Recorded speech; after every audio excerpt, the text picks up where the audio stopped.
할렐루야. 이 성탄 아침에 여러분들과 함께 예배 드릴 수 있게 된 것 진심으로 감사드립니다. 모든 영광 하나님께 올려드립니다. 이 예배 드리기 전에 함께 마음을 모아서 찬양함으로 예배 자리에 나아갔으면 좋겠습니다. 뒤에 문을 좀 닫아주시고 같이 예배 자리에 나가십시다. 우리 찬송가 109장 한번 찬송 불러보십시다. 찬송가 109장입니다.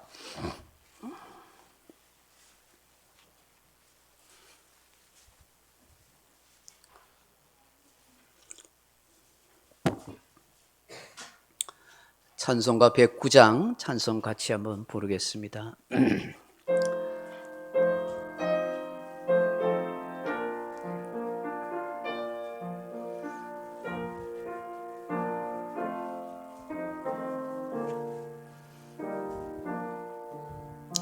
고요한 밤 거룩한 밤 어둠에 묻힌 밤 주의 부모 앉아서 감사기도 드릴 때 어기절도 잔다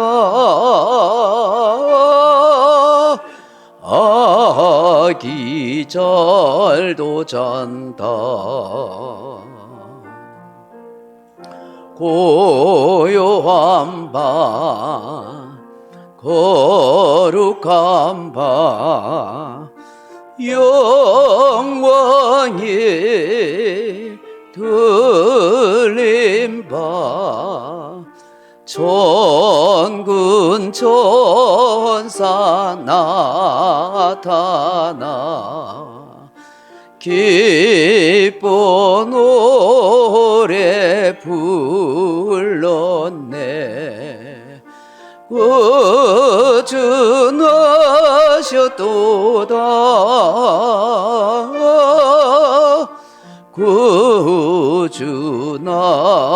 구주나셨도다 고요한 밤 거룩한 밤 동방에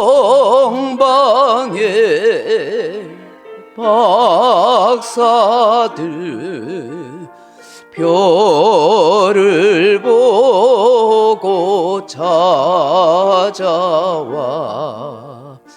구로 경배 드렸네.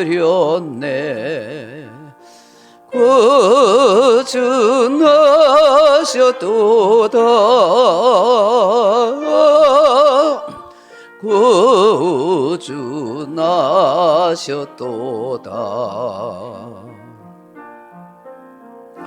고요한 밤 거룩한 밤 주 예수 나신 밤 그의 얼굴 광채가 세상 빛이 되었네. 구주나셨도다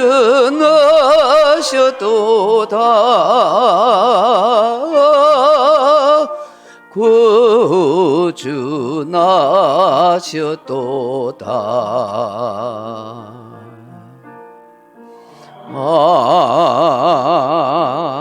아멘. 86장 찬송하십시다. 86장입니다.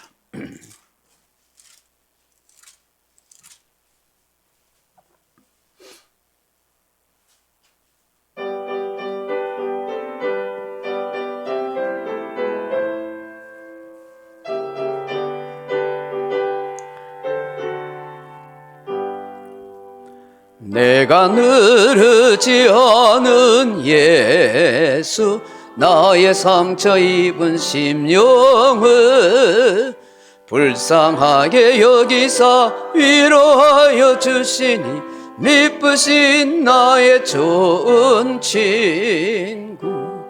내가 의지하는 예수, 나의 사모하는 친구.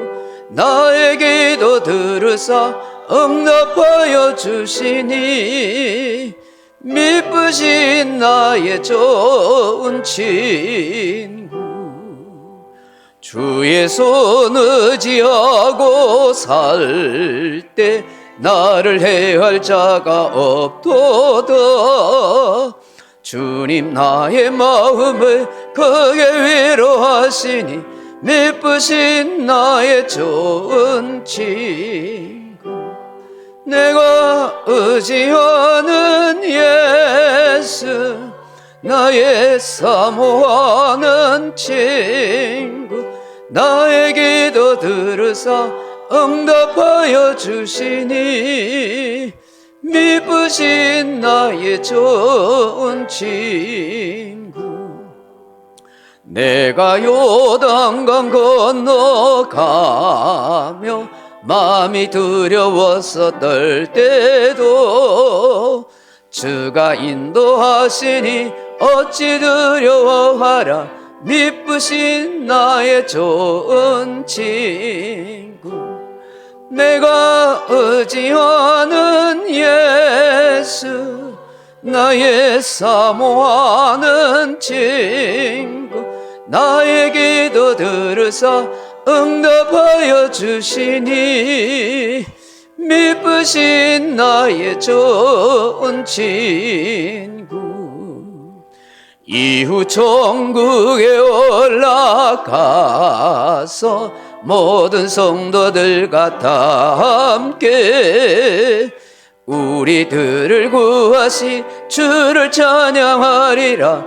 미쁘신 나의 좋은 친구. 내가 의지하는 예수, 나의 사모하는 친구. 나의 기도 들으사 응답하여 주시니 미쁘신 나의 좋은 친구. 아멘. 96장 찬송 부르십니다. 96장.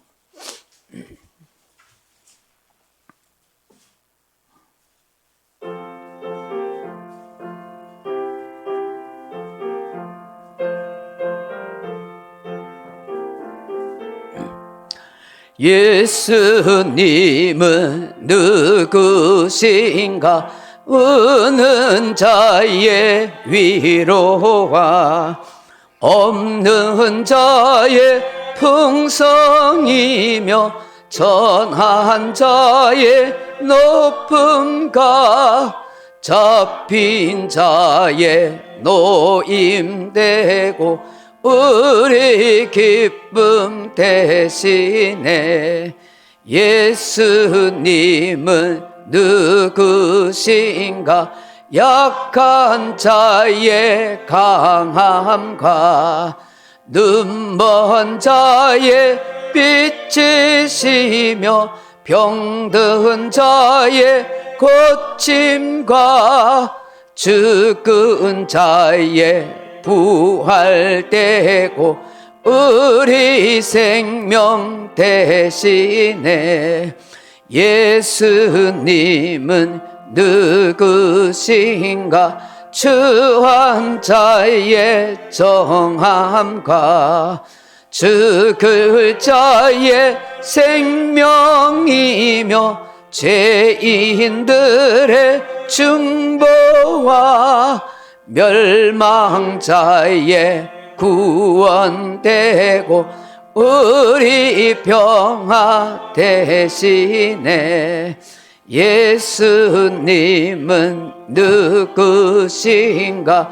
온 교회의 머리와 온 세상의 구주시며 모든 왕의 왕이요 심판하실 주님 되고 우리 영광 되시네. 아멘.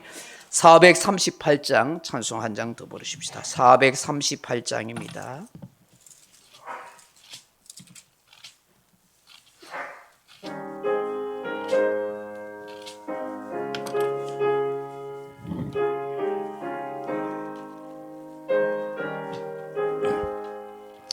내 영혼에 은총 입어 중한 죄짐 벗고 보니 슬픔 많은 이 세상도 천국으로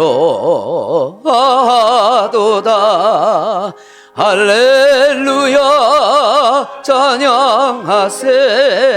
내 모든 죄 사함받고 주 예수와 동행하니 그 어디나 하늘나라. 내 얼굴 뵙기 전에 멀리 뵈던 하늘나라. 내 마음속에 이루어지니 날로 날로 가깝도다. 할렐루야 찬양하세. 내 모든 죄 사함받고 주 예수와 동행하니 그 어디나 하늘나라. 높은 산에 거친 들이 조막이나 궁궐이나 내 주 예수 모신 곳이 그 어디나 하늘나라. 할렐루야 찬양하세. 내 모든 죄 사함받고 주 예수와 동행하니 그 어디나 하늘나라. 아멘. 시간이 되었으므로 다 같이 성탄 예배를 하나님 앞에 묵상 기도함으로 올려드리겠습니다.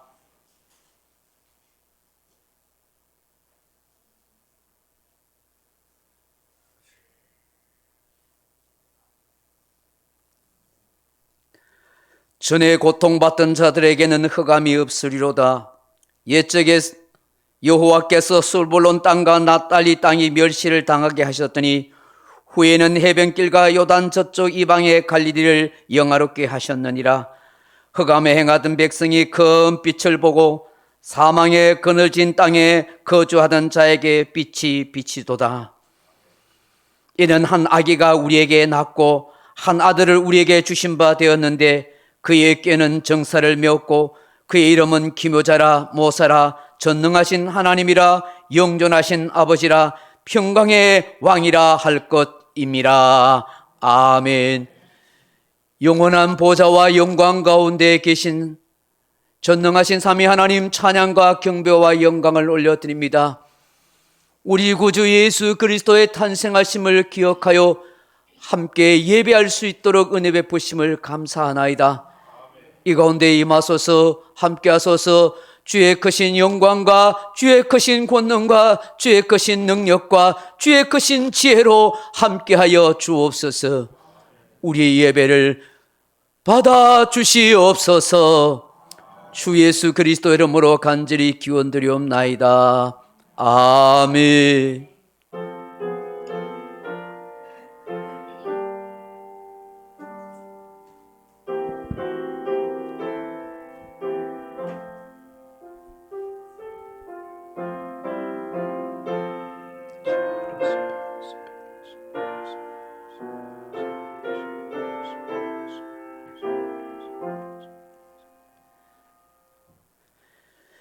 찬송가 125장 찬송 올려드립니다.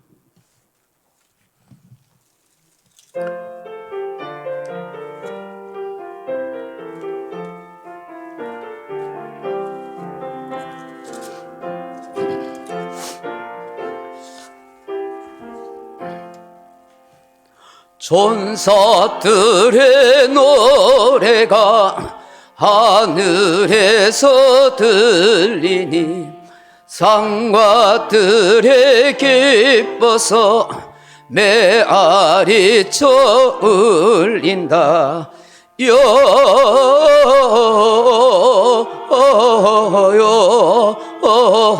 영광을 높이 계신 주께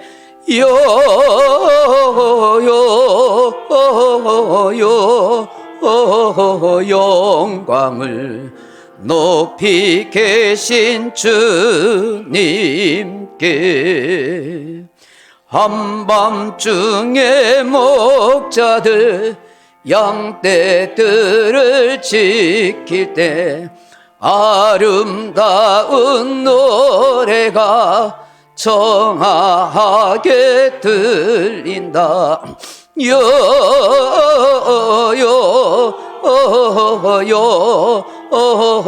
영광을 높이 계신 주께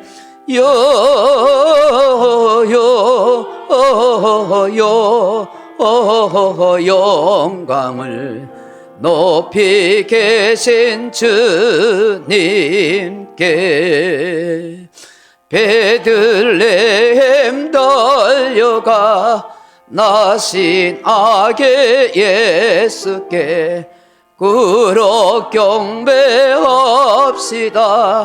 탄생하신 아기께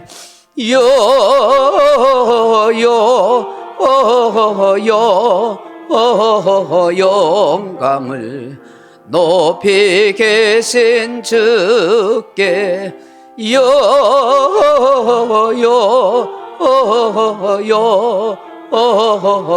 영광을 높이 계신 주님께.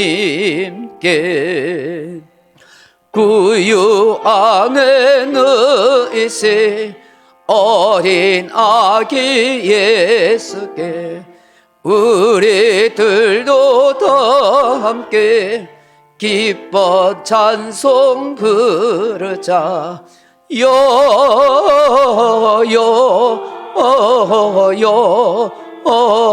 영광을 높이 계신 주께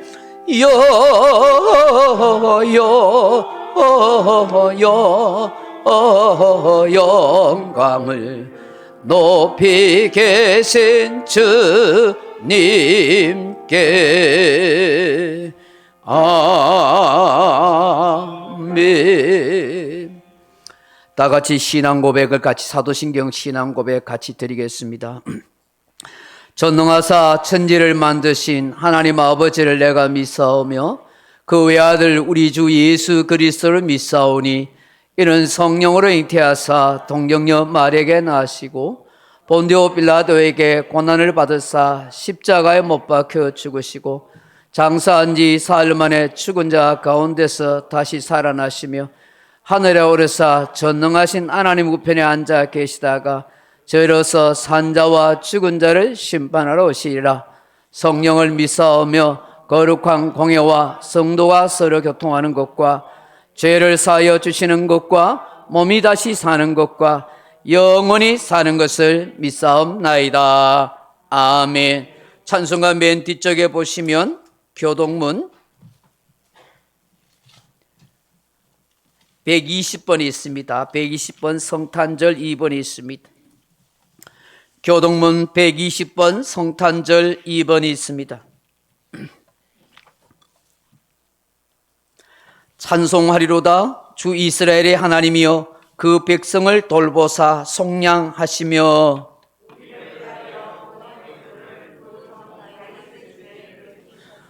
이것은 주께서 예로부터 거룩한 선지자의 입으로 말씀하신 바와 같이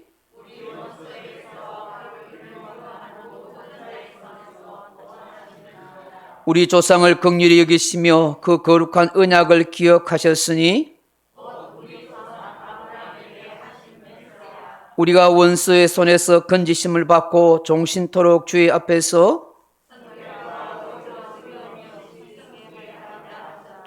이는 우리 하나님의 긍휼로 인함이라. 이로써 도는 해가 위로부터 우리에게 임하여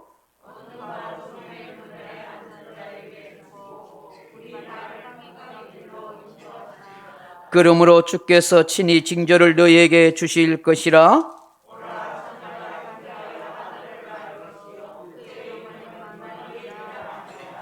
아멘. 126장 찬송 한 장 더 올려드립니다. 126장입니다.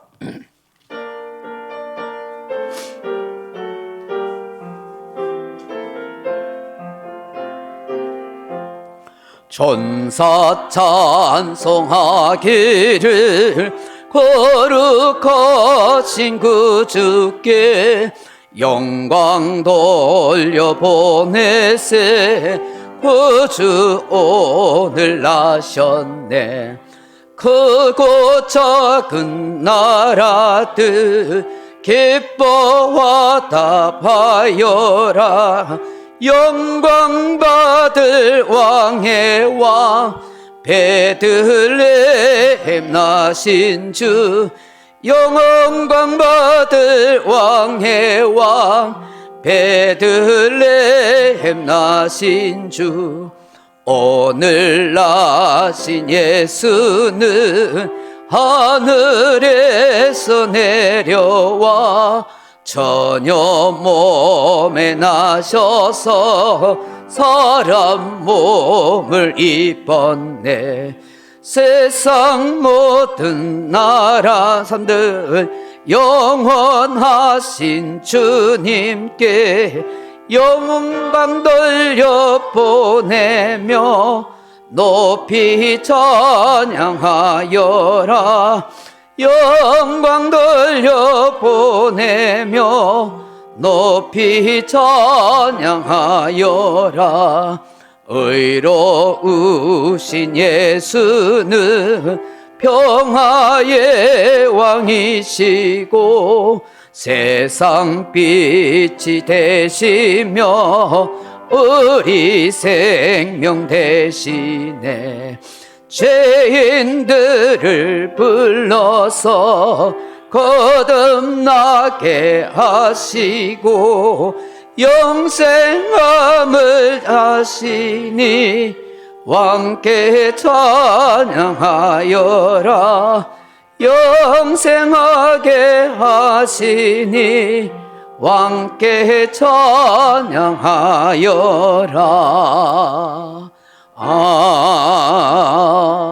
아멘. 다 같이 기도드리겠습니다.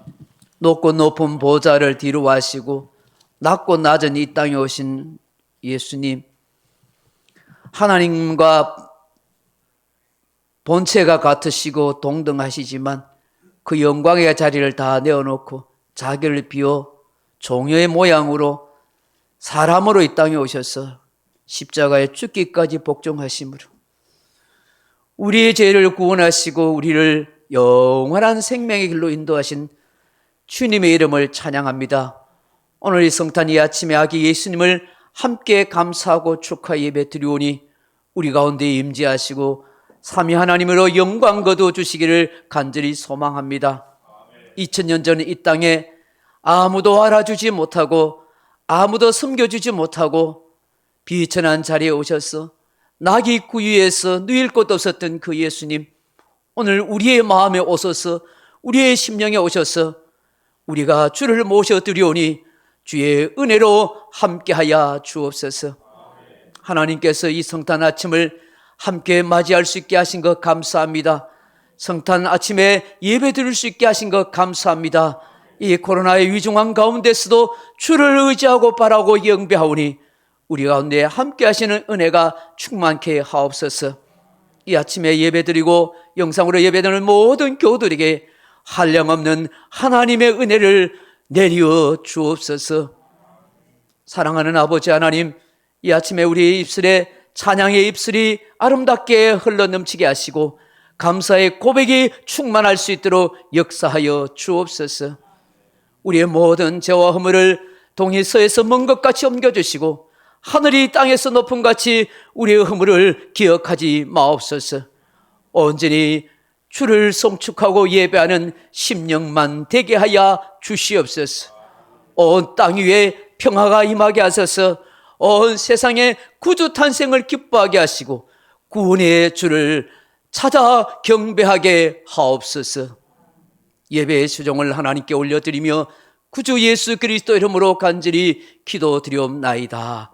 아멘.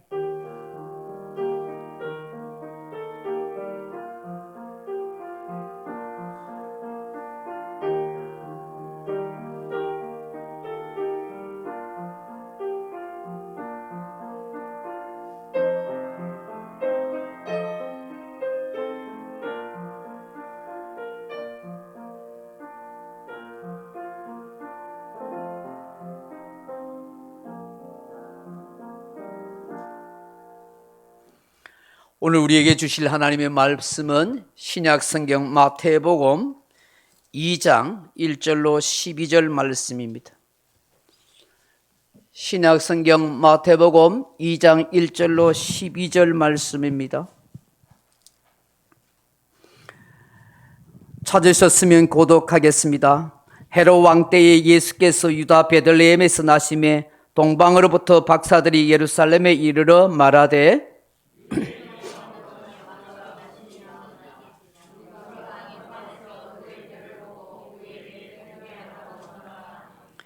헤롯 왕과 온 예루살렘이 듣고 소동한지라.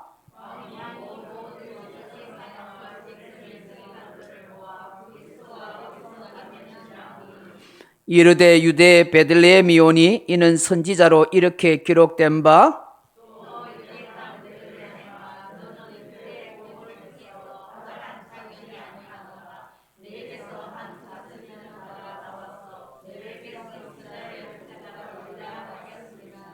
이에 헤롯이 가만히 박사들을 불러 별이 나타난 때를 자세히 묻고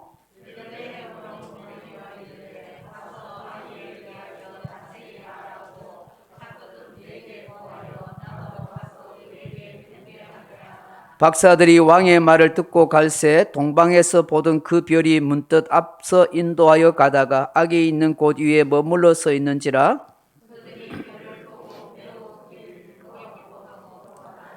집에 들어가 아기와 그의 어머니 마리아와 함께 있는 것을 보고 엎드려 아기께 경배하고 보호의 합을 열어 황금과 유황과 모략을 예물로 드리니라.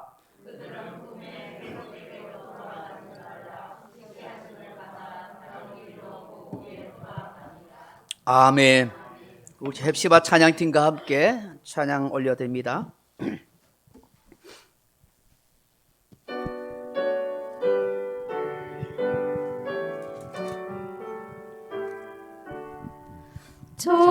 저들 밖에 한밤중에 양틈에 자도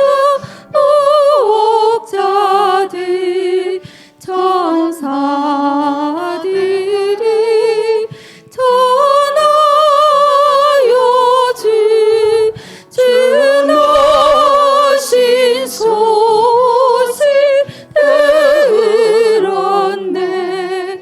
로예 로예 로예 로예 이스라엘 왕이 나셨네. 저 동방에 별 하나가 이상한 빛을 비추어 이 땅 위에 큰 영광이 나타날 징조 보였네. 로예 로예 로예 로예 이스라엘 왕이 나셨네. 저 동방에 별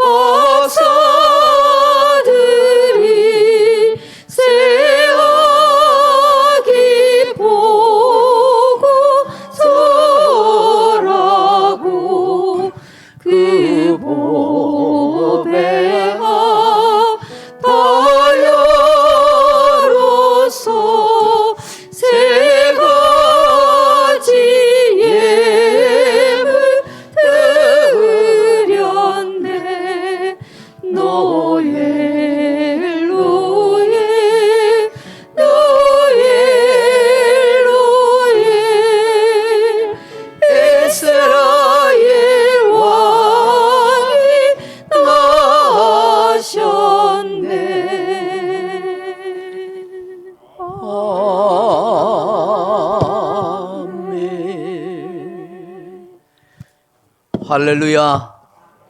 오늘 예배 오신 모든 분들에게 위로부터 주시는 하나님의 은총과 예수 그리스도의 위로와 평강이 이 성탄절에 함께하기를 주님의 이름으로 축원합니다.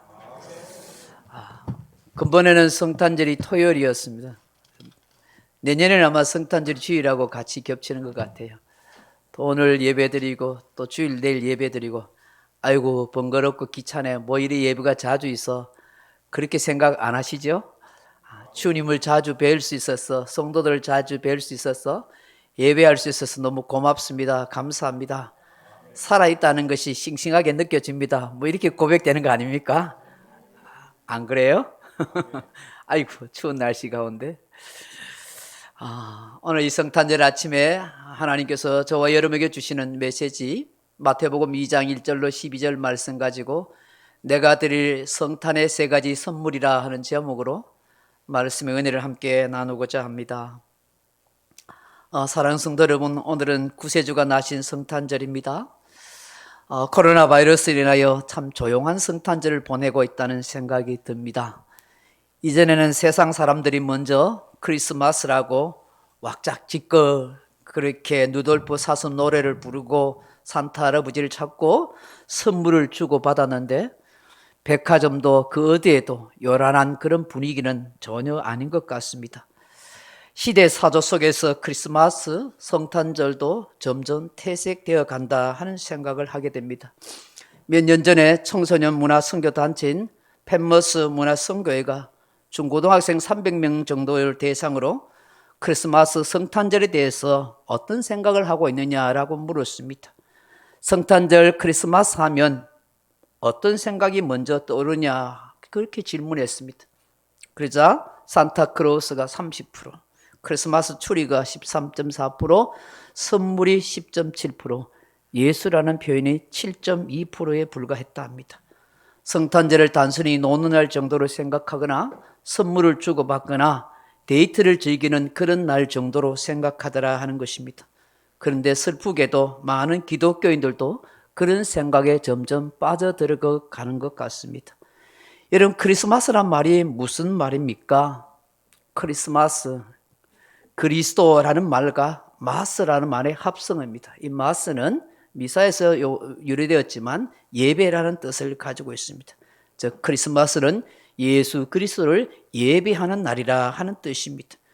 예수 그리스도를 예배하지 않고 무슨 의미가 있겠습니까? 그러므로 우리는 이 성탄절을 다시 한번 깊이 생각해야 합니다. 왜 하나님이신 예수님께서 이 땅에 육신을 입고 오셔야 했는지, 우리 인간을 향한 하나님의 뜻이 무엇인지를 깊이 묵상하는 크리스마스가 되어야 할 줄로 믿습니다. 오늘날 이 시대를 4차 산업혁명의 시대라 그렇게 말을 합니다. 크라우스 슈밥이라는 사람은 제4차 산업혁명을 이끌어갈 주요 기술들을 크게 세 가지로 분류하여 말합니다. 그 첫째로는 물리학 기술 분야입니다. 무인 운송수당, 3D 프린팅, 첨단 로봇공학, 신소재 개발을 말합니다. 둘째로 디지털 기술 분야를 말합니다. 사물 인터넷, 원격 모니터링 기술, 블록체인, 디지털 플랫폼, 참 생소하게 여러분 들릴 수 있는 그런 기술들이 혁명적으로 발전하고 있다는 것입니다. 셋째로는 생물학 기술 분야입니다. 위전공학, 합성생물학, 신경과학 기술이 극도로 발전하고 있다는 것입니다. 이 4차 산업혁명을 산업 분야의 혁명이고 경제적 패러다임의 혁명이면서 또한 인식론적인 혁명이라고 말합니다.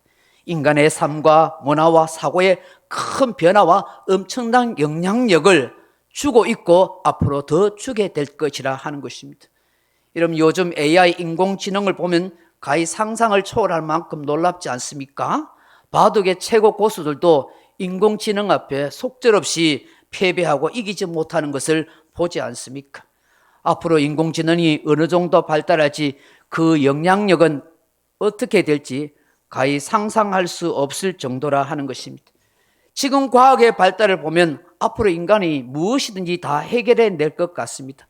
최첨단 과학과 유전공학은 인간의 생명을 연장할 뿐만 아니라 600만 벌의 사나이나 슈퍼맨 같은 탁월한 존재를 만들어 가려는 것 같습니다.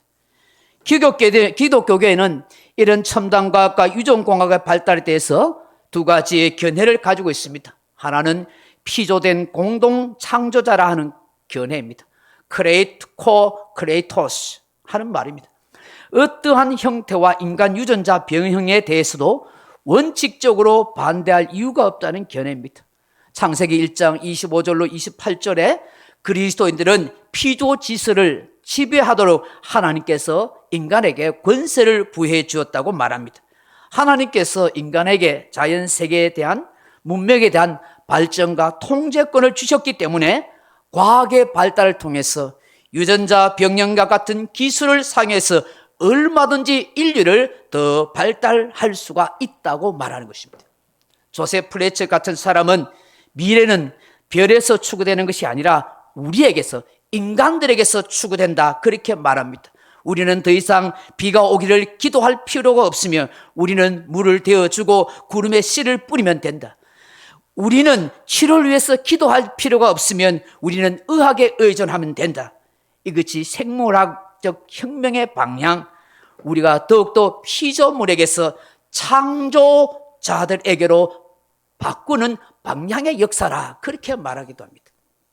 이들의 주장은 하나님께서 인간 세계, 자연 세계를 맡겨주셨기 때문에 인간 자신의 능력과 지혜를 통하여 모든 피조 세계를 다스릴 수 있는 창조자의 역할을 할 수 있다, 그렇게 말한다는 것입니다.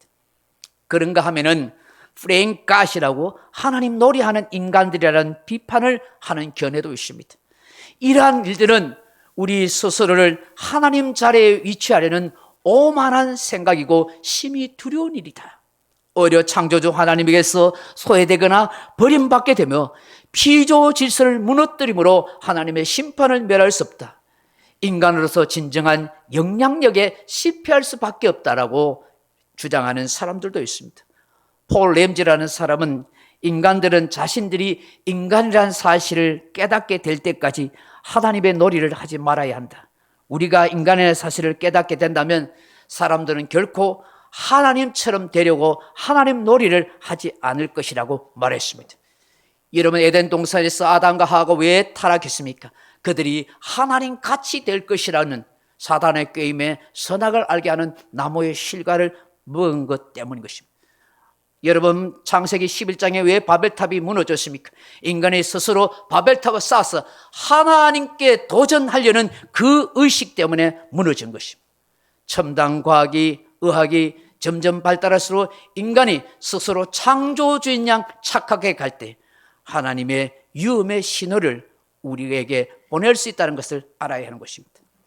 사랑하는 성도 여러분, 이런 엄청난 과학의 발전과 상상할 수 없는 유전공학, 디지털 첨단 시대에도 불구하고 인간이 스스로 풀 수 없고 해결할 수 없는 문제가 있습니다.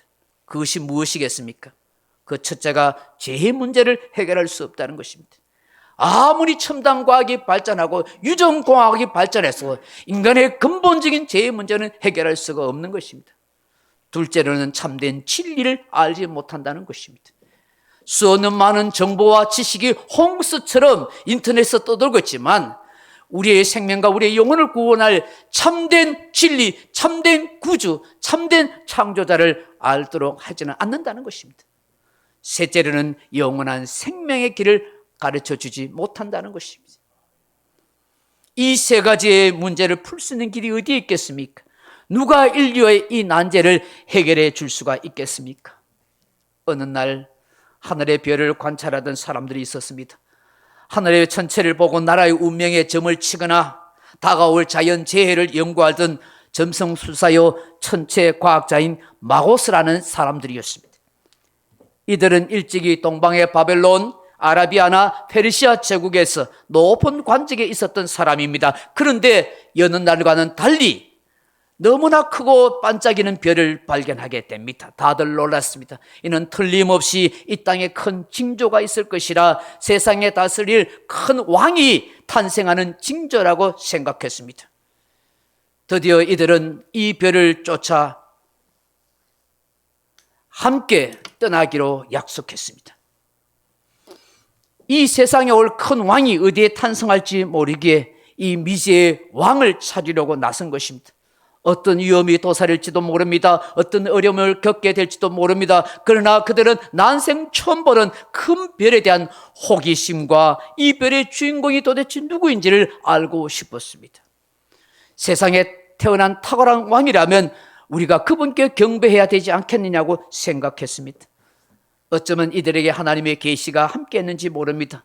그들은 수말리 길을 마다하지 않고 서쪽으로 낙타나 말이나 그리고 나귀를 타고 별을 보고 찾아왔던 것 같습니다. 이 별은 어느 순간에 가나안 땅 이스라엘 나라에 도착했고 이들은 틀림없이 이스라엘 수도인 예루살렘 왕궁에 왕자가 태어날 거라고 생각했습니다. 그래야 마침내 예루살렘 왕궁에 찾아갔습니다. 헤롯 왕을 방문하였습니다. 그리고 자초지정을 말합니다. 유대의 왕이 탄생할 것이라는 소식이죠. 이 당시에 유대 땅을 다스리고 있던 사람은 이방인 출신의 헤롯 왕이었습니다. 헤롯 왕과 그의 신하들은 충격을 받을 정도로 큰 혼돈 자체였습니다. 오늘 성경 보면 소동이 일어났다라고 말씀합니다. 안 그래도 입지가 불안하고 이방인의 왕으로 유대인들의 눈치만 보고 있었는데 드디어 성경에 약속하던 메시아 유대의 왕이 났다는 것 때문에 얼마나 두려움에 떠는지 모릅니다. 헤롯 왕은 자신의 후손이 아닌 유대인의 왕이 태어난다는 것 때문에 대제사장과 율법사들을 불러 모았습니다. 그리스도 메시아가 어디에서 나겠느냐? 그러자 그들이 이미 예언된 미가서 5장 2절의 선지자의 말씀을 외칩니다. 유다 땅 베들레헴에 탄생하는 메시아가 있다고 기록하고 있습니다고 말했습니다. 헤롯은 설마 진짜가 가짜인가 고민했습니다. 그래서 이 동방 박사들에게 알아보라고 했습니다. 유대의 왕이 어찌 작은 베들레헴에 태어날 수 있을까? 만약에 태어난다면 자기의 권력으로 싹을 자르듯이 지도새도 모르게 없앨 수 있을 것이라고 생각했습니다. 그래서 이 동방 박사들에게 오늘 본문에 보면 말씀합니다. 베들레헴에 가서 그 유대 왕이 진짜 나거든 나에게 알려주라. 내가 가서 그에게 경배할 것이라. 동방 박사들은 그제서야 자신의 편견으로 착각을 했다는 걸 알게 됩니다. 수도 예루살렘이 아니라 작은 베들레헴 땅에 이미 선지자를 통해서 예언된 말씀이라는 걸 알게 되었습니다. 그들은 또다시 별의 인도함을 따라 예루살렘이 아닌 베들레헴 어느 작은 나귀 흑간에 가게 됩니다. 그곳에 가니까 마리아와 아기 예수님이 함께 있습니다. 동방 박사들이 이 마리아와 이 유대 왕으로 태어나신 아기 예수님께 경배합니다. 그리고 오늘 본문에 보면 보배합을 열어서 그 보배를 드립니다. 그게 뭡니까? 황금과 유향과 모략입니다. 사랑하는 성도 여러분, 이 동방 박사들이 드리는 이 세 가지 선물은 무엇일까요? 이것이 신앙적으로 영적으로는 어떤 의미를 담고 있습니까? 저는 이 세 가지 선물이 첨단 과학이 해결하지 못하는 유전과학이 어찌할 수 없는 디지털 기술, AI, 인공지능조차도 어찌할 수 없는 제2의 문제, 진리의 문제, 영생의 문제를 해결해 줄 수 있는 것이라고 생각합니다. 이 세 가지 예물을 받는 분이야말로 인간의 세 가지 난제를 능히 해결해 줄 수 있는 분입니다. 그분이 바로 구주 예수 그리스도이십니다. 그분은 언제나 어제나 오늘이나 영원토록 동일하신 분입니다. 인류의 시작부터 인류의 마지막까지, 역사의 시작부터 역사의 마지막까지 인간의 모든 문제를 능히 해결해 줄 수 있는 권세와 능력의 창조주 하나님이 되시는 줄로 믿습니다. 오늘 사랑하는 성도 여러분, 이 동방 박사에 드리는 예물은 오늘 이 시대, 이 코로나 시대를 살아가는 우리에게 진정으로 예수님께 드려야 할 영적인 선물이라고 생각합니다. 그것은 우리의 삶과 영혼을 복되게 하고 영원한 길로 인도하시기 때문인 것입니다. 이 세 가지 예물이 바로 황금과 유향과 모략입니다. 예수님께 드렸던 이 세 가지 예물은 유대인들에게서, 히브리인들에게 있어서는 이 세 가지 예물이 어떤 생각을 떠오르게 합니다. 그게 뭐냐 하면 바로 금으로 만든 분향단입니다. 성소 안에서 제사장이 향을 피워서 하나님 앞에 기도하고 예배 드리는 한 모습인 것입니다. 이 분향단이 황금으로 만들어졌습니다. 그리고 향을 드릴 때 유향과 모략을 섞어서 향기로운 그런 제사로, 그런 기도로 하나님 앞에 드렸던 것입니다. 미시나 타미드라는 유대인의 전통 문화에 의하면 히브리인들은 이 분향단을 단순히 기도의 향을 사르는 곳으로 생각하지 않고 그 위에서 제사가 드려지지는 않지만 분향단 역시 속죄의 제단이었다고 생각했습니다. 번제단과 마찬가지로 하나님의 심판을 상징하는 4개의 뿔이 있고 그 뿔에 피를 바르거나 그 단위에 짐승의 피를 뿌렸기 때문입니다. 이는 곧 죄를 사하는 곳 속죄의 제단을 역할을 한다는 것을 말씀하는 것입니다. 이 분향단은 바로 이스라엘 백성들의 죄를 속하기 위한 도구라 하는 것입니다. 이것은 곧 이스라엘 사람들에게 생명을 준다는 의미를 가지고 있는 것입니다. 그래서 히브리인들에 있어서 이 분향단은 성전의 기구에서 그 어떤 것보다도 더 중요한 위치를 차지하고 있다고 생각한 겁니다. 이 분향단이 바로 예수 그리스도의 십자가의 죽으심을 상징하기 때문입니다. 그리스도의 중보의 기도를 상징하기 때문인 것입니다. 그렇다면 사랑하는 성도 여러분, 이 황금은 어떤 의미일까요? 이 자합이라는 말인데 이 황금은 바로 예수님의 왕권을 상징합니다. 동방박사들이 주님 앞에 드리는 아기 예수님께 드리는 황금은 당신은 우리의 왕이십니다, 만왕의 왕이십니다를 고백하는 것이 왕이신 예수 그리스도인 것입니다. 여러분, 황금은 변하지 않는 것을 상징하는 것입니다. 변하지 않는 진리의 말씀, 진리의 말씀으로 오신 우리의 왕이신 예수 그리스도입니다 라고 고백하고 말하는 것입니다. 요한복음 14장 6절에 예수께서 이르시되 내가 곧 길이요 진리요 생명이니 나로 말미암지 않고는 아버지께로 올 자가 없느니라고 말씀합니다. 요한복음 8장 32절에 진리를 알지니 진리가 너희를 자유하게 하리라고 말씀하십니다. 죄와 사망과 마귀에 노예된 우리들을 만왕의 왕 만주의 주가 되시는 예수 그리스도께서 우리를 진리로 우리를 인도해 가신다는 것입니다. 이것이 바로 만주의 주 만왕의 왕이신 예수 그리스도가 하시는 자유무십니다. 그 예수님 때문에 우리가 자유함을 잊고 살아가게 되는 줄로 믿습니다. 그렇다면 내가 드릴 황금 예물은 무엇입니까? 그것은 바로 나의 믿음인 것입니다. 베드로전서 1장 7절에 너희 믿음이 확실하면 불로 연단하여도 없으실 금보다 더 귀하여 예수 그리스도께서 나타나실 때 칭찬과 영광과 존귀함을 얻게 할 것이니라고 말씀합니다. 사랑하는 성도 여러분, 오늘 예배 자리에 온 사랑하는 성도 여러분, 영상으로 예배드리는 모든 교우 여러분, 하나님 앞에 오늘 이 아기 예수님께 가장 값비싸게 드려야 할 예물이 있다면 바로 나의 믿음의 고백이어야 될 줄로 믿습니다. 믿음을 주님이 기뻐하시는 거예요. 금처럼 변하지 않아야 할 것 믿음입니다. 세상에 그 어떤 것보다 가치 있고 값어치 있는 것은 바로 우리의 믿음이라는 사실인 것입니다. 주님은 믿음 있는 사람을 칭찬하셨습니다. 믿음 있는 사람을 귀하게 여기셨습니다. 우리가 이 성탄 아침에 드릴 가장 귀한 선물, 나의 믿음인 것입니다.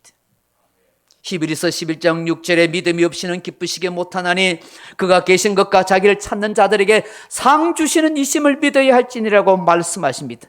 믿음 없이 드리는 예물, 믿음이 없이 드리는 예배, 믿음이 없이 지키는 이 성탄 절기가 무슨 소용이 있습니까? 무슨 의미가 있겠습니까? 형식적으로 날이 되었기 때문에 아닙니다.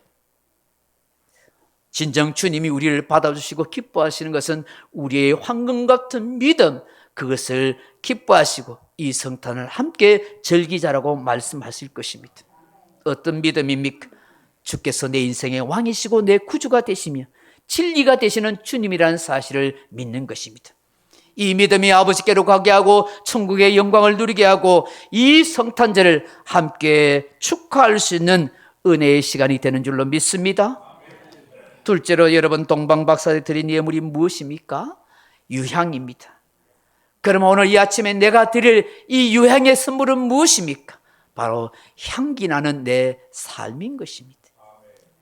이 유향이 레보나라고 부르는데, 유향은 아라비아 지방의 보스웨일이라 하는 관목에서 나는 진액을 모아서 그렇게 만든 거라고 해요. 흰빛이 나는 향인데, 그래서 저처럼 희다고 해서 유향이라고 부른다고 그래요. 그 하나님께 제사를 드릴 때 가장 좋은 냄새를 풍기게 하는 향입니다. 이 향은 바로 우리 인생의 대제사장이 되시는 예수 그리스도를 상징합니다. 대제사장이 분향당에서 향을 피워 하나님께 올리지 않습니까? 예수님 자신이 유향이 되어서 향기로운 제사로 하나님 앞에 드려지는 것을 말하는 것입니다. 이는 곧 우리 인간의 죄의 문제를 해결해 주시는 예수님을 말하는 것입니다. 마태복음 1장 21절에 아들을 낳으리니 그 이름을 예수라 하라. 이는 그가 자기 백성을 저희 죄에서 구원할 자이심이라고 말씀합니다. 여러분, 예수라는 이름 속에서는 바로 속죄의 이름이 담겨 있는 것입니다. 구속의 이름이 담겨 있는 것입니다. 자기 백성을 저희 죄에서 구원할 자, 그가 바로 예수의 이름인 것입니다. 예수 그리스도가 탄생하기 700년 전에 이사야 선지자는 이방인들에 의해서 유향을 가지고 주께로 올 것을 예언하셨습니다. 이사야 60장 1절에 일어나라 빛을 발하라. 이는 내 빛이 이르렀고 여호와의 영광이 내 위에 임하였으니 보라 어둠이 땅을 덮을 것이며 스바의 사람들은 다 금과 유향을 가지고 여호와 앞에 찬송을 전파할 것임이라고 예언하고 있습니다. 만민이 믿음으로 구주 예수 앞에 나오고 속죄함의 은혜를 누리게 될 것이라고 말씀하고 있는 것입니다. 사랑하는 성도 여러분, 죄로 말미암아 부패함과 타락함으로 악취를 풍기는 우리의 인생이었습니다. 허무와 죄로 죽었고 본질상 진노의 자녀였습니다. 이런 우리가 예수 그리스도의 속죄함의 은혜를 입고 구속함의 성도가 되었습니다. 이제는 더 이상 죄로 악취나는 인생이 아니라 하나님께서 받으시는 향기나는 인생으로 만들어 주었습니다. 그렇다면 이 성탄절에 내가 드릴 진정한 예물과 선물은 나의 향기나는 삶이어야 하지 않겠습니까? 생각해 보십시오. 어느 누가 악취나는 냄새를 좋아할 사람이 있겠습니까? 좋은 냄새, 향기를 좋아하지 않습니까? 왜 사람들이 그토록 향수를 원하는 거예요? 그 향수가 기분을 좋아지게 하고 상대방의 호감을 주기 때문인 것입니다. 여러분, 우리 하나님도 향기를 얼마나 좋아하신다는 거 아세요? 향수를 좋아하세요. 향기를 좋아하셨어요. 여러분, 구약의 제사를 지낼 때에 하나님께서 다양한 향유를 태워 올리라고 말씀하십니다. 그 향기를 험양하겠다, 맡으시겠다고 말씀합니다. 믿음 어린 우리의 제물도 하나님이 냄새를 맡으시지만 제물을 태울 때 그 태우는 냄새가 검은 연기처럼 올라가지만 우리는 이 연기가 무슨 의미가 있겠지만 하지만 하나님은 그 냄새를 맡고 그 연기를 맡으신대요. 그걸 통해서 우리의 믿음을 받으신다는 것이죠. 노아 홍수 위에 세상이 물로 가득 찼고 난 뒤에 잠기게 됐습니다. 그리고 난 뒤에 1년이 지난 다음에 노아 가족이 그 방주에서 나와서 제일 먼저 한 일이 뭡니까? 하나님 앞에 제사와 제물을 드린 일이었습니다. 그때 하나님께서 창세기 8장 21절 이하에 이렇게 말씀합니다. 그 노아가 제물을 하나님께 올려드릴 때에 여호와께서 그 향기를 받으시고 그 중심에 이르시되 내가 다시는 사람으로 말미암아 땅을 저주하지 아니하리니 이는 사람의 마음의 계획이 어릴 적부터 악함이라. 노아가 믿음으로 제물을 드릴 때 그것을 하나님은 향기로 받으셨어요. 제물을 태워드리는 것은 다 향기로운 냄새인 것입니다. 그래서 여러분 출애굽기 29장 18절에 보면 그 순양 전부를 제단 위에 불사르라. 이는 여호와께 드리는 번제요 이는 향기로운 냄새니 여호와께 드리는 화제니라. 하나님이 또 직접 말씀하시기를 거룩한 관유를 만들래요. 다양한 향기 나는 것을 만들래요. 출애굽기 30장 25절에 보면 그것으로 거룩한 관유를 만들 때 향을 제조하는 법대로 향기를 만들지니 그것은 거룩한 관유니라. 여러 가지 좋은 향을 나감향 등등 향을 모아서 향기를 만들어요. 그걸 하나님 받으신다는 거예요. 여러분, 이 향기가 무엇을 상징하겠습니까? 우리 성도의 기도를 상징하기도 합니다. 요한계시록 5장 8절에 보면 그 두 바니를 취함에 네 생물과 24장로들이 그 어린 양 앞에 각각 검은고와 향이 가득한 금 대저습을 가졌으니 이 향은 성도의 기도들이라. 요한계시록 8장 4절에 향연이 성도의 기도와 함께 천사의 손으로부터 하나님 앞으로 올라가는지라. 여러분, 우리가 하는 이 기도가, 이 믿음의 기도를 하나님은 향기로 받으신다는 거예요. 천사를 통해서 근 대접에 담아다가 하나님이 그 향기를 맡으신다는 거예요. 그런데 여러분, 그 예수님이, 하나님이 맡으신 향기가 너무 아름다워되지 않겠어요? 악취나면 되겠어요? 여기에 내 교만과 내 욕심과 내 거짓과 내 위선의 기도가 올라가면 되겠어요? 진실과 참된 아름다운 마음과 사랑의 마음으로, 믿음으로 드리는 내 기도가 하나님이 받으시는 아름다운 향수가 되고 향기가 되어야 될 줄로 믿습니다. 그러므로 여러분, 믿음을 하는 기도 결코 헛되지 않습니다. 푸념어리 말하지 마십시오. 하나님은 내 기도를 향기롭게 듣는다는 거, 맡으신다는 것을 믿을 수 있기를 바랍니다. 고린도후서 2장 14절 이하에 사도 바울은 이렇게 말합니다. 항상 우리를 그리스도 안에서 이기게 하시고 우리로 말미암아 각처에서 그리스도를 아는 냄새를 나타내시는 하나님께 감사하노라. 우리는 구원받는 자들에게나 망하는 자들에게나 하나님 앞에서 그리스도의 향기니라고 말씀했습니다.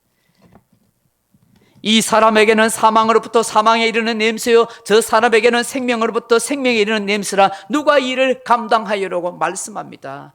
사랑하는 성도 여러분, 우리가 향기나는 삶으로 하나님 앞에 드릴 수 있는 건 무엇입니까? 첫째로 여러분, 입술의 말이 향기가 되어야 되는 줄로 믿습니다.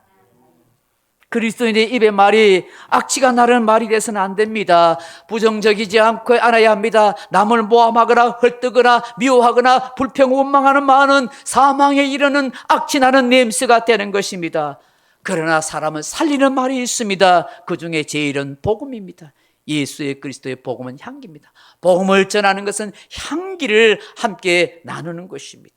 사람을 살려주는 생명의 향기입니다. 사람에게 기운을 주고 용기를 주며 살려주는 말을 하십시오. 그것이 바로 향기나는 인생을 살아가는 것입니다. 무엇보다도 선한 삶, 행실을 통해서 향기나는 인생이 되십시오. 빛의 자녀는 착함과 의로움과 진실함에 있느니라고 하십니다. 우리의 선한 행실이 아름다운 향기가 되어 하나님이 우리를 맡아주실 줄로 믿습니다. 죄의 문제를 해결해 주신 예수님은 진정한 우리의 인생의 향기였습니다. 그렇다면 그 예수님을 믿는 저와 여러분이 이 성탄 아침에 내가 주님 앞에 이 유향, 주님 나의 향기나는 말과 삶을 통해서 주께 이 아름다운 예물을 드리겠습니다라고 고백해야 되지 않겠습니까? 이런 저와 여러분 다 되기를 주의 이름으로 축복합니다. 마지막으로 드릴 예물이 무엇입니까? 모략입니다. 이 동방박사 드린 이 모략입니다. 여러분, 이 모략이 무엇입니까? 이 모략이란 말은 라비아에서 자라는 이 콤미포라 미루하 나무에서 나오는 진액입니다. 이런 모략이 하는 일 중에 제일 중요한 게 뭐냐면 시체를 부패하지 않도록 바르는 데 사용하는 것입니다. 그래서 이 유대인 문화에 의하면은 사람이 죽으면, 유대인들은 죽으면은 동굴 속에 이렇게 넣습니다. 동굴 속에 넣어요. 그래서 해가 지기 전에 반드시 그들은 오늘 돌아가셨으면 오늘 동굴 속에 넣어야 됩니다. 해가 있는데 두면은 그들은 부정하게 생각합니다. 그래서 그 시체를 넣고 난 뒤에 1년 동안 장사를 지내죠. 그 1년 후에 다시 장사를 지냅니다. 뼈를 다 쌀이 다 썩고 나면 뼈를 추스려다가 그들이 열주의 무덤에 같이 뼈를 둡니다. 그 1년 동안, 며칠 동안 더운 날씨에 이 시신이 썩지 않게 하기 위해서 이 모략과 유향을 같이 넣어주는 것이 유대의 장례법 문화인 것입니다. 그런데 왜 이 모략과 유향을 같이 넣어주냐 하니까 시체를 보존한다는 뜻도 있지만 부활에 대한 소망을 함께 담고 있다는 것입니다. 모략이 시체를 썩지 않게 하기 때문에 언젠가는 이 시체가 다시 살아날 것에 대한 부활의 소망이 있다는 것입니다. 그러면 이 모략을 무엇을 상징하겠어? 이 동방박사들이 이 모략을 예수님께 드린다는 건 예수님이 시체가 썩지 않게 해달라고 미리 장사를 위해서 드리는 것일까요?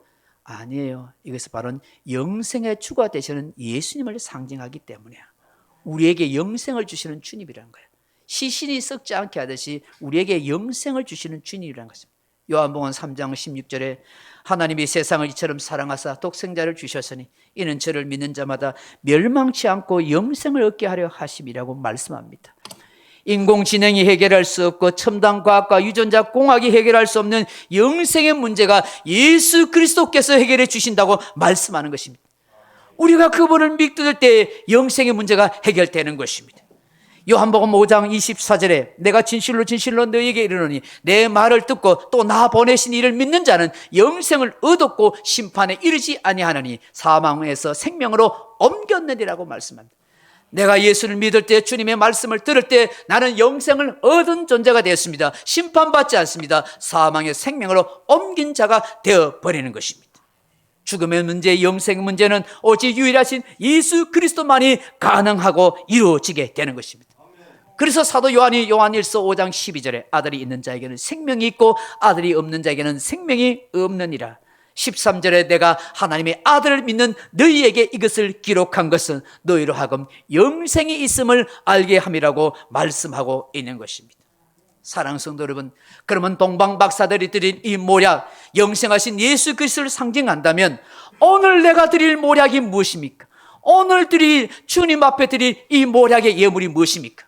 저는 이것을 고민했습니다. 영생하신 예수님을 통해서 나에게 말씀하시는 모략이 무엇일까? 그것은 내가 죽고 날마다 예수로 사는 거예요. 내가 죽고 예수로 사는 거예요. 예수만이 나의 기쁨, 나의 즐거움이 되는 거예요. 그것이 영생의 주와 함께 영생의 삶을 매일매일 누리고 살아간다는 것입니다. 사랑하는 성도 여러분, 내가 죽고 예수로 사는 거예요. 내 회개와 내 욕망과 내 이기심이 죽고 예수로 사는 거예요. 주의 임재하심은 날마다 사모하고 살아가는 것, 주와 함께 동행하고 동거하며 사는 것, 그것이 영생의 삶을 누리는 것 아니겠어요? 내가 이 아침에 모략을 드릴 수 있는 게 무엇이겠습니까? 주님, 내가 죽고 예수로 살기를 원합니다. 나의 기쁨, 나의 즐거움, 나의 행복은 오직 예수, 오직 예수, 오직 예수밖에 없습니다. 이 고백의 예물을 하나님 받으시는 거 아니겠어요? 이것보다 더 귀한 모략의 예물이 어디 있겠어요? 이런 예물을 저와 여러분이 드릴 수 있기를 주님의 이름으로 축복합니다. 말씀을 맺습니다. 사랑하는 성도 여러분, 오헬리가 쓴 단편 소설 가운데 크리스마스의 선물이라는 책이 있습니다. 그 책에 보면 가난한 한 부부의 이야기가 나오지요. 서로 사랑하는 부부가 남편은 아내를 위해서, 아내는 남편을 위해서 이 성탄제에 무슨 선물을 할까라고 고민하게 됩니다. 남편은 아내의 머리핀을 하면 좋겠다 생각했습니다. 머리를 질끈 묶고 있는 그 아내 머리핀이 매우 낡아서 좋지 않아 보입니다. 아내는 남편을 위해서 선물을 하려고 하는데 남편의 손목시계의 줄이 매우 낡고 볼품없이 보였습니다. 그래서 고민해졌습니다. 내가 남편의 손목에 있는 시계의 줄을 선물해 줘야겠다. 남편은 그 시계를 팔아서 아내의 머리핀을 삽니다.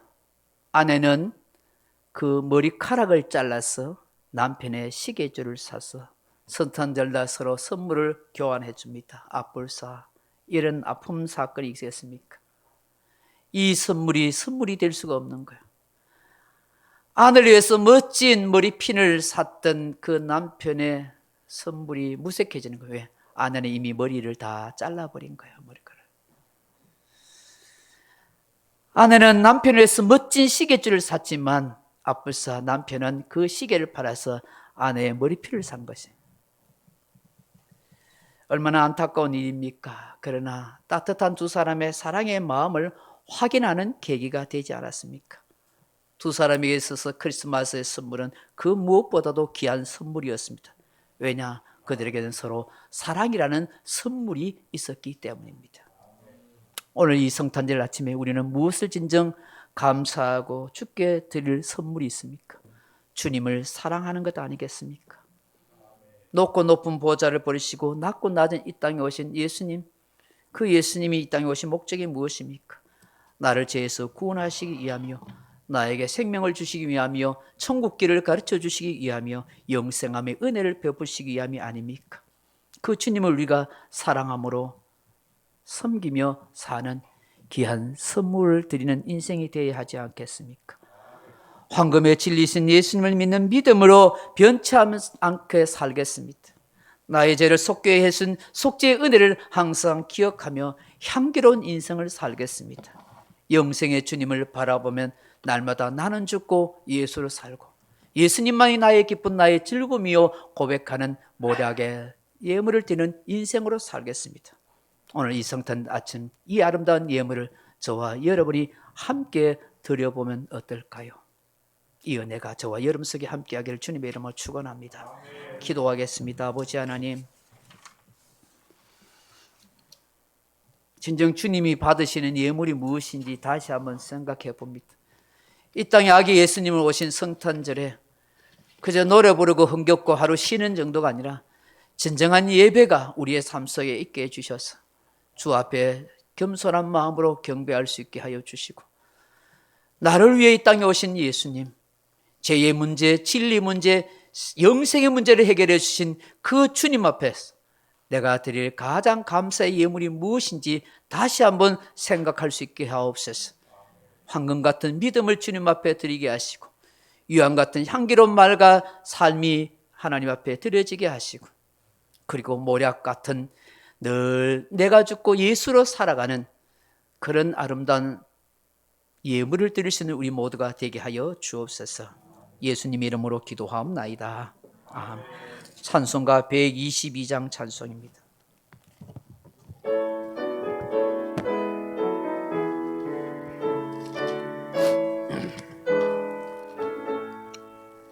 천번 가운 성도 더 예리 와서 베들레헴 성 안에 가봅시다. 저 거여에 너이신 아기를 보고 엎드려 절하세, 엎드려 절하세, 엎드려 절하세. 거저 나셨네 저 천사여 찬송을 높여 불러서 이광활한 천지에 올라라. 주 하나님 앞에는 영광을 돌려 엎드려 절하세, 엎드려 절하세, 엎드려 절하세. 거저 나셨네 이 세상에 주께서 탄생할 때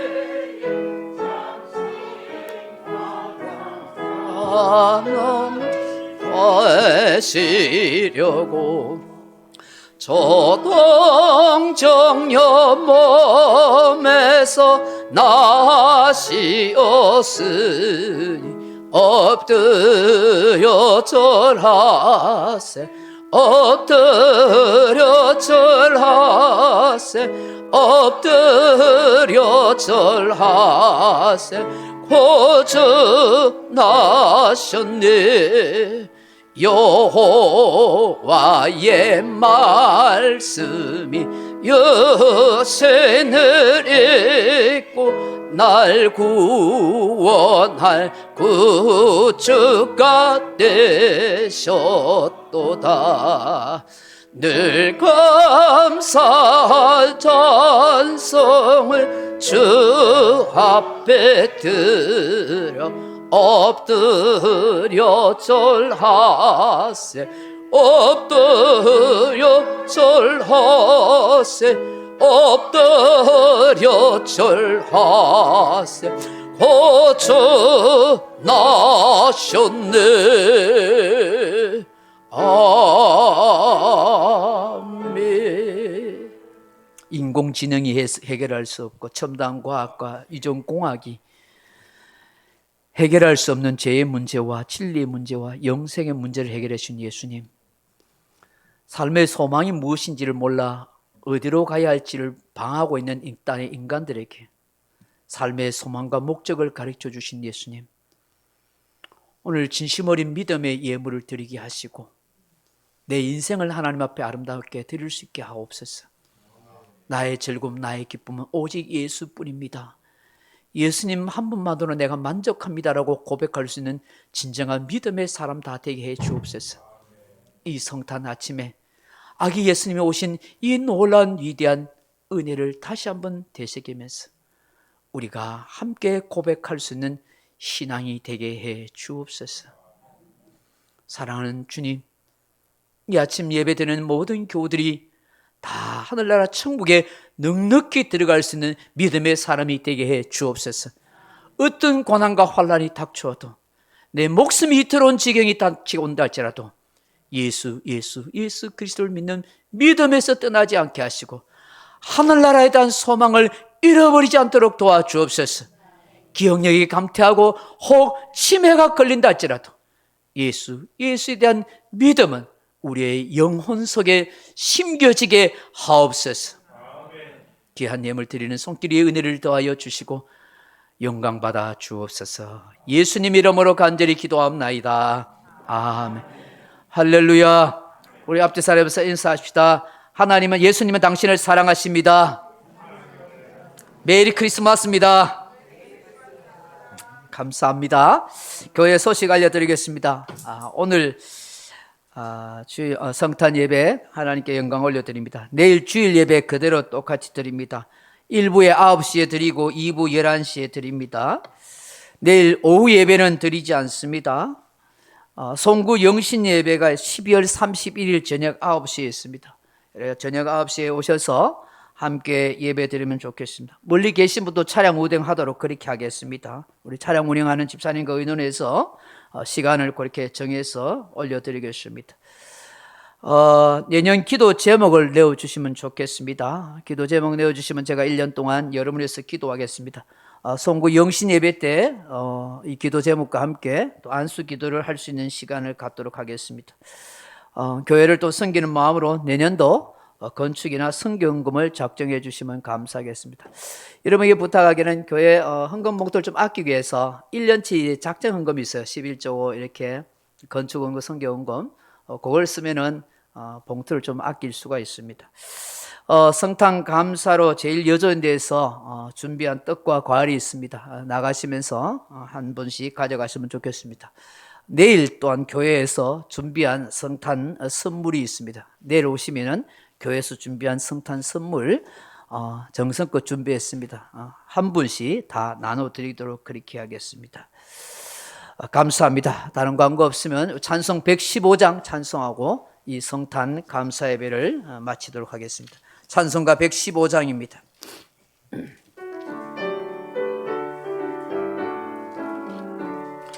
기쁘다 구주 오셨네.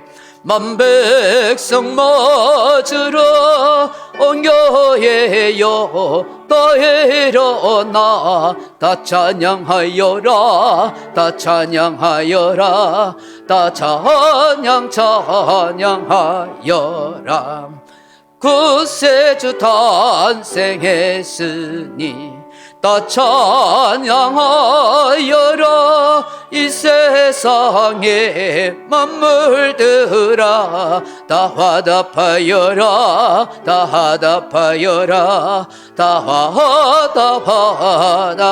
화답하여라 온 세상 죄를 사하여 주 예수 오셨네 죄와 슬픔 덜어내고 다 구원하시네 다 구원하시네 다 구원하시네 은혜와 진리 되신 주 다 축간하시니 만국 백성 그 주 앞에 다 경배하여라 다 경배하여라 다 경배하여라 아멘. 구주 예수 그리스도의 은혜와 아버지 하나님의 그 놀라운 사랑과 성령의 감동, 감화, 유료교통 충만한 은사가 아기 예수 탄생을 함께 기뻐하며 동방박사들이 드렸던 그 세 가지 예물처럼 주님, 내가 믿음의 황금의 예물을 드립니다. 주님, 내가 향기나는 말과 삶으로 주님 앞에 유황의 예물을 드립니다. 주님, 나는 죽고 날마다 예수로 살고 예수님이 나의 기쁨, 나의 즐거움이라고 고백하는 모략의 향기나는 예물을 하나님 앞에 드립니다 하는 이 아름다운 고백을 주님 앞에 드리기를 간절히 사모하는 이 자리에 참석한 주의 사랑하는 백성들 머리와 심령과 가정과 일터 위에 이제로부터 영원토록 함께 있을지어다. 아멘. 주님 고맙습니다.